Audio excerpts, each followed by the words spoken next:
धरती का सबसे घना, सबसे खतरनाक और सबसे रहस्यमय जंगल, जहां सूरज की रोशनी भी जमीन तक पहुंचने से पहले डर जाती है।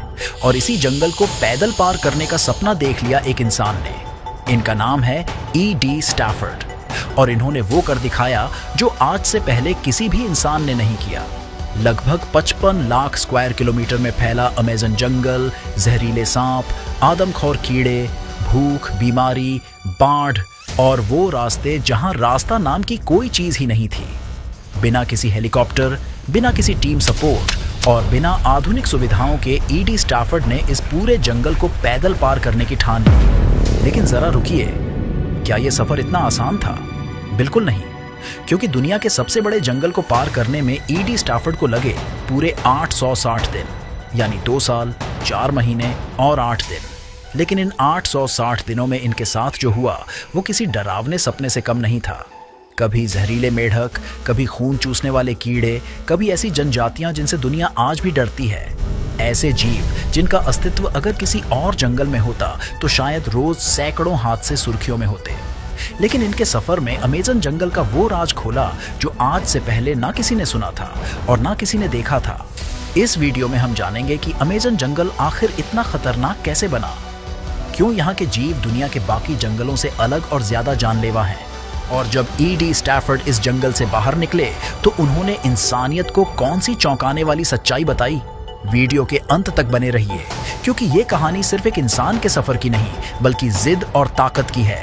E.D. स्टैफर्ड एक एक्सप्लोरर थे जो ब्रिटिश आर्मी में काम कर चुके थे और जंगलों में सर्वाइवल ट्रेनिंग भी ले चुके थे। लेकिन एक दिन उनके दिमाग में एक ऐसा ख्याल आया जो आज तक किसी ने सोचा भी नहीं था। उसने सोचा, अमेज़न दुनिया का सबसे बड़ा जंगल है, लेकिन क्या कोई इंसान इसे पूरा पैदल पार कर सकता है? क्योंकि आज तक लोग अमेज़न को नाव या हेलीकॉप्टर से छोटे छोटे हिस्सों को पार करते थे, लेकिन शुरुआत से अंत तक कोई भी पार नहीं करता था। उसने सोचा कि आखिर है तो ये जंगल ही क्यों ना इसे पैदल ही पार किया जाए। और यहीं से उस सफर की शुरुआत हुई। साल था 2008। E.D. पेरू की पहाड़ियों में पहुंचते हैं क्योंकि अमेज़न नदी का जन्म यहीं से होता है। उनका लक्ष्य साफ था, अमेज़न नदी के साथ साथ चलते हुए जंगल के अंदर से रास्ता बनाते हुए ब्राजील के अटलांटिक महासागर तक पहुंचना। शुरुआत में वो अकेले नहीं थे, उनके साथ 2 लोग और थे, कैमरामैन और एक लोकल गाइड। लेकिन अमेज़न ने बहुत जल्दी बता दिया, यह जंगल जिस इंसान को चुनता है वही आगे जा सकता है। इस जंगल के हर कदम पर माचेती से झाड़ियां काटनी पड़ती थी। दिन भर चलने के बाद भी ये लोग मुश्किल से 1 से 2 किलोमीटर ही आगे बढ़ पाते थे।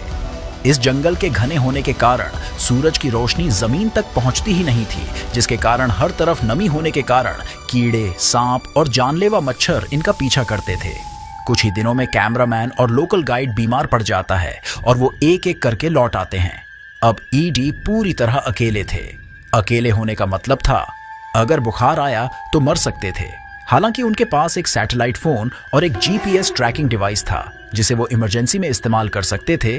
सैटेलाइट फोन होने के बावजूद सबसे बड़ी समस्या थी उसके चार्जिंग की, क्योंकि अमेज़न जंगल में बिजली के बारे में सोचना ही बेकार है। इनके पास एक सोलर प्लेट था जिससे ये सैटेलाइट फोन को चार्ज करते थे, लेकिन इस जंगल में धूप महीनों तक चलने के बाद कहीं कहीं दिखाई देती थी। हालांकि सच तो ये था कि अगर इनके साथ कोई हादसा हो जाता तो उठाने वाला कोई नहीं था। अगर ये नदी में बह जाते तो बचाने वाला कोई नहीं था। यहाँ की बारिश नहीं बल्कि सजा थी। कई दिन लगातार पानी बरसने की वजह से जमीन दलदल बन जाती थी और रास्ता ही गायब हो जाता था। कई बार उन्हें अपने बैग को रस्सी से बांधकर तेज बहती नदी तैरकर पार करनी पड़ती थी, जहाँ पिरान्हा, मगरमच्छ और एनाकोंडा रहते थे। भूख, बीमारी, दर्द और खाना हमेशा समस्या रहा। कभी ये सिर्फ चावल, कभी सूखी मछली और कभी कुछ भी बिना खाए सोना पड़ता था।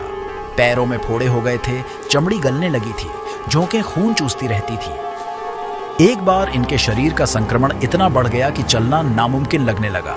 लेकिन E.D. जानता था, रुकना मतलब मरना। इनके लिए यहाँ की जनजातियां सबसे बड़ा डर का कारण थी। कई बार उनका सामना अलग थलग जनजातियों से हुआ। कुछ ने मदद की, कुछ ने चुपचाप देखा और कुछ की आंखों में साफ चेतावनी थी, यहां से निकल जाओ। एक गलत इशारा, एक गलत कदम और कहानी वहीं खत्म। कई रातें उन्होंने इसी डर में काटी कि अगली सुबह देख पाएंगे या नहीं। जब सफर अपने सबसे कठिन हिस्से में था तो ब्राजील के अंदर ईडी की मुलाकात गाडियल सांचेज रिवेरा नामक व्यक्ति से होती है। गाडियल अमेजन में पला बढ़ा था। उसे जंगल के नियम आते थे। वो शिकार जानता था, खाने के पौधे पहचानता था और सबसे बड़ी बात, वो अमेजन से डरता नहीं था। उसने ईडी की हालत देखी और कहा, मैं तुम्हारे साथ आखिर तक चलूंगा। अब दोनों साथ थे। जब ईडी टूटता, गडियल संभालता। जब रास्ता खतरनाक होता, गडियल आगे चलता। लेकिन तब तक ईडी का शरीर और दिमाग दोनों टूट चुके थे। सिर्फ एक चीज बची थी, जिद। 860 दिन बाद जब हरी दीवार टूटी, पहली बार खुला आसमान दिखा, पहली बार सड़क और अटलांटिक महासागर दिखा, तो ईडी को ये एक सपने जैसा लगा। ईडी स्टॉर्फर्ड अब अमेजन पार कर चुका था। वो बन गया दुनिया का पहला इंसान जिसने पूरे अमेजन जंगल और नदी को पैदल पार किया। चलिए अब देख लेते हैं कि इस जंगल की खासियत क्या है और ये इतना बड़ा बना कैसे। आज से लगभग 10 से 15 करोड़ साल पहले दक्षिण अमेरिका बिल्कुल अलग दिखता था। न अमेजन नदी थी, न घना जंगल, न ये हरियाली। यह इलाका ज्यादातर सूखा मैदान और दलदल था। लेकिन फिर धरती के अंदर कुछ बहुत बड़ा हुआ। धरती की टेक्टोनिक प्लेट्स टकराईं और एंडीज माउंटेन्स धीरे धीरे ऊपर उठने लगे। इन पहाड़ों ने 3 चमत्कार कर दिए। हवा का रास्ता बदल दिया, बादलों को रोक लिया और बारिश को जन्म दे दिया। अब बादल पहाड़ों से टकराकर लगातार बारिश करने लगे। पहाड़ों पर गिरा पानी नीचे की ओर बहने लगा। छोटी बनी धाराएं नदियों में बदली। पेरू में 2 बड़ी नदियां बनी, पहला मरान्योन रिवर और दूसरी उचायाली रिवर। जब ये दोनों नदियां नौटा के पास मिली तो जन्म हुआ अमेज़न रिवर का। यानी अमेजन नदी एक नहीं, 2 विशाल नदियों की संतान है। आपको तो पता ही होगा कि समुद्र के पानी का जो भाप होता है वही बादल बनकर बरसता है। लेकिन अमेजन जंगल की कहानी में अलग ट्विस्ट है। जैसे जैसे जंगल बढ़ा, पेड़ों ने नमी को हवा में छोड़ा। हवा नम होती गई, बादल बनने लगे। इसे रेन रिसाइकलिंग कहते हैं। मतलब अमेजन जंगल खुद अपनी बारिश बनाता है। इसीलिए यहाँ साल भर नमी रहती है और जंगल मरता नहीं।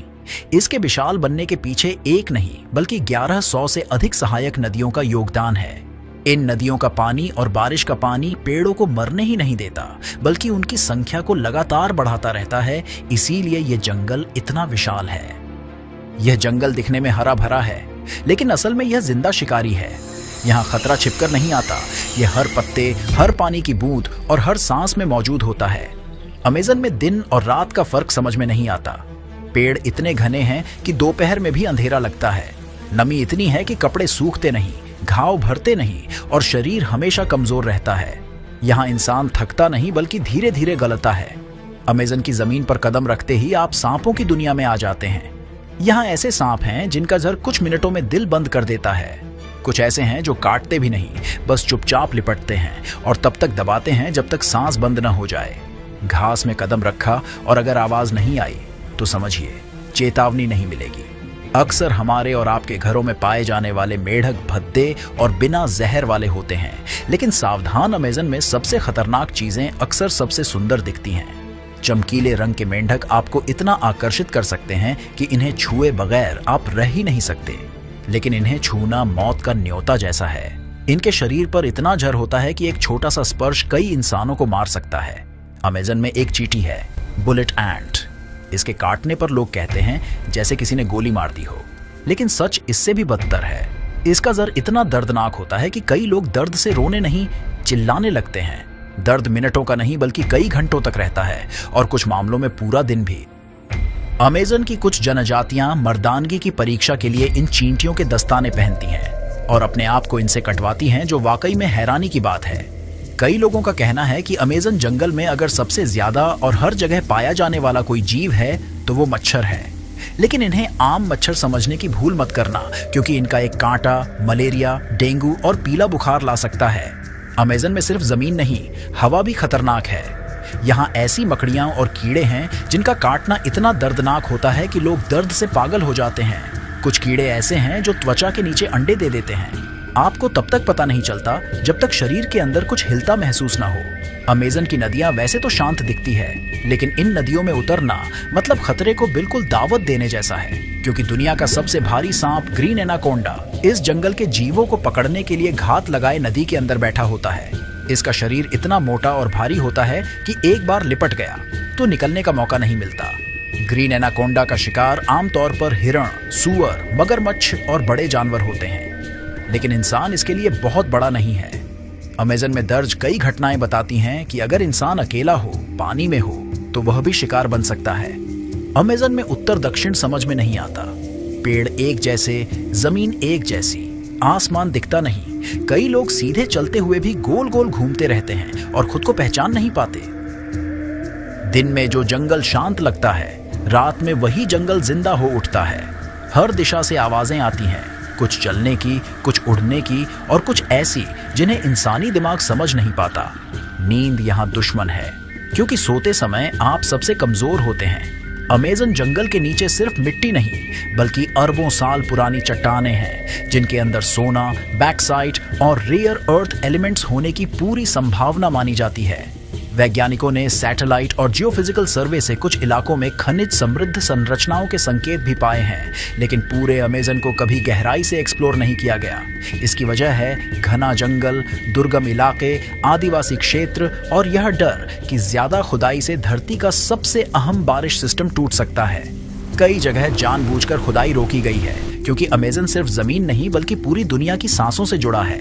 इसलिए माना जाता है कि नीचे शायद अनमोल खजाना छिपा हो, लेकिन उसे छूने की कीमत बहुत भारी हो सकती है। अमेज़न धरती का फेफड़ा कहाँ तो जाता है और ये 20% ऑक्सीजन भी देता है, लेकिन हमें और आपको नहीं, बल्कि ये ऑक्सीजन बना के खुद घटक लेता है।